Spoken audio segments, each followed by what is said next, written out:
Kita kembali kepada pertanyaan Bunda. Menurut ahli hijab, menurut mayoritas manusia, bertemu Allah itu ada urutannya. Sebelum kita bertemu Allah di alam surga nanti, perjalanan manusia setelah mati masih ada, yakni alam gaib. Kapan alam-alam itu mulai terjadi? Nanti ketika badan sudah mengalami kematian. Jadi yang dimaksud alam kematian di sisi manusia itu adalah matinya badan.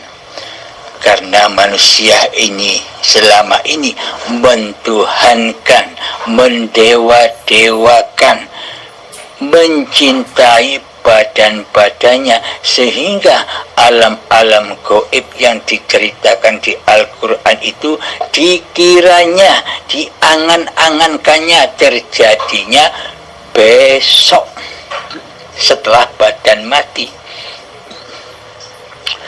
Akan tetapi kematian di sisi manusia dan kematian di sisi Allah itu beda, tidak sama. Kematian yang dianggap namanya mati adalah matinya badan. Akan tetapi di sisi Allah kematian itu adalah matinya jiwa, matinya kesadaran hati manusia akan Tuhan penguasa dan pencipta diri manusianya. Itulah yang dimaksud alam kematian. Kullu nafsin dha'iqatul maut. Setiap diri pasti mengalami kematian. Nah, di sisi manusia kematian itu adalah matinya badan-badan ini. Kemudian badan dikubur di tanah. Lah, menurut angan-angan manusia, siksa kubur itu ya disiksa di dalam tanah-tanah dohir itu. Seakan-akan mayat setelah ditinggalkan 7 jangkah dari pekuburan itu, malaikat datang untuk menginterogasi sang mayat. Itu angan-angan, ilustrasi gambaran orang-orang syariat, orang-orang yang belum mengenal Allah. Kemudian setelah ada alam kubur, ada siksa kubur. Ya disiksa di kuburan-kuburan dohir yang dari tanah itu. Karena manusia mentuhankan badan-badan ini. Jadi semua cerita itu diaplikasikan, dinisbatkan kepada badan-badannya yang berlaku. Padahal badan tidak berlaku apa-apa. Kemudian cerita berlanjut setelah disiksa di dalam kubur, menunggu hingga kiamat kubro datang. Yang dimaksud kiamat kubro oleh manusia selama ini adalah kiamatnya hancurnya bumi dan langit secara dohir, seperti bencana-bencana itu. Jadi anggapan kiamat kubro bagi mayoritas manusia itu hancur leburnya dunia dan langit secara dohir. Karena di dalam pemahaman mayoritas manusia masih menyembah, mewujudkan dohir-dohir ini.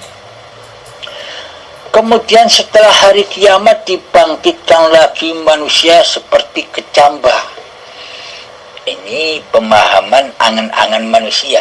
Yang bangkit itu badan-badannya seperti kecambah, kemudian dikumpulkan di padang mahsyar. Manusianya, badan-badannya dikubur di padang mahsyar dengan keadaan telanjang. Kemudian dihisab, hari pertanggungjawaban. Kemudian disuruh jalan melewati siratal mustaqim yang panjangnya yang lamanya 1000 tahun ke atas vertikal perjalanannya, kemudian sampai di ujung yang vertikal kembali lagi perjalanannya selama 1000 tahun lagi secara horizontal. Itu 1000 tahun lamanya, bukan 1000 tahun lamanya di dunia, di akhirat. Jadi sangat amat lamanya. Itu angan-angannya manusia. Jadi Siratal Mustaqim itu digambarkan oleh manusia seperti itu. Gambaran manusia, serba badan, serba syariat. Kemudian melewati Siratal Mustaqim, pasti manusia jatuh dulu ke dalam neraka karena tidak bisa melewati Siratal Mustaqim yang tak terlihat. Bagaimana mungkin bisa melewati Siratal Mustaqim, sedangkan Siratal Mustaqim digambarkan oleh mayoritas manusia sangat amatlah kecil, bagaikan rambut dibelah jadi 7 dan tajamnya 1000 pedang. Mana mungkin manusia bisa melewatinya? Takkan mungkin, tak satu pun manusia bisa melewatinya. Pasti jatuh kepada lembah jahanam di bawah Siratal Mustaqim itu. Ya, akhirnya disiksa di dalam anar, di dalam jahanam. Sehingga setelah di dalam neraka dan masuk surga hingga bertemu dengan Allah. Jadi pemahaman mayoritas manusia, pemahaman syariat saja, bertemu Allah itu nanti ketika sudah masuk surga baru bisa bertemu Allah. Kenikmatan yang teramat agung mengalahkan semua nikmat-nikmat yang ada di surga. Itulah perjalanan-perjalanan yang diangan-angan oleh manusia, karena selama ini yang jadi Tuhan masih diri manusianya. Akan tetapi di sisi Allah itu bagaimana ceritanya? Versi di sisi Allah adalah semua perjalanan-perjalanan itu serba batiniah, serba ruhaniah, bukan perjalanan-perjalanan badaniah. Terbukti Allah tidak memandang wajah dan hartamu, Allah tidak memandang ilmu dan amalmu, dan Allah tidak memandang nasab-nasab kemuliaan badan-badanmu di sisi manusia. Tapi Allah hanya menilai, hanya memandang hatimu. Di dalam hatimu yang jadi Tuhan Allah ataukah dirimu. Bila yang jadi Tuhan adalah dirimu, itulah dosa yang amat besar, yang sangat yang tidak terampuni oleh Allah, karena sudah mengaku jadi Allah. Allah digoibkan di hatinya, Allah ditiadakan di hatinya.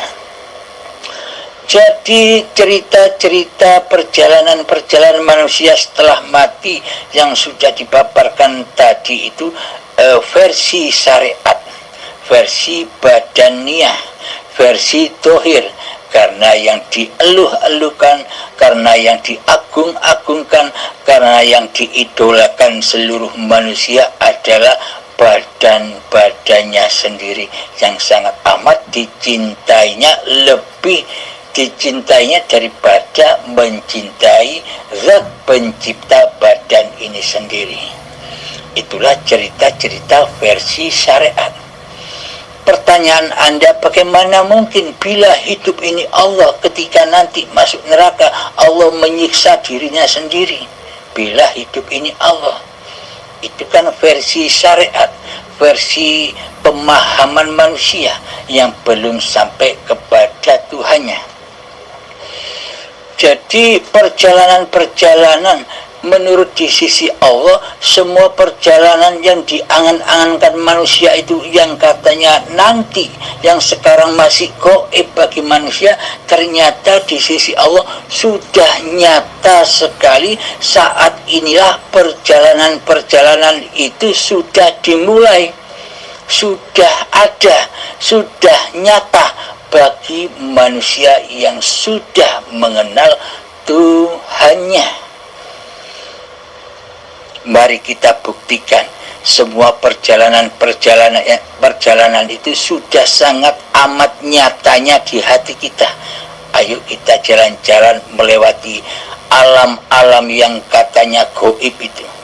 Mari kita buktikan kenyataannya di sisi Allah.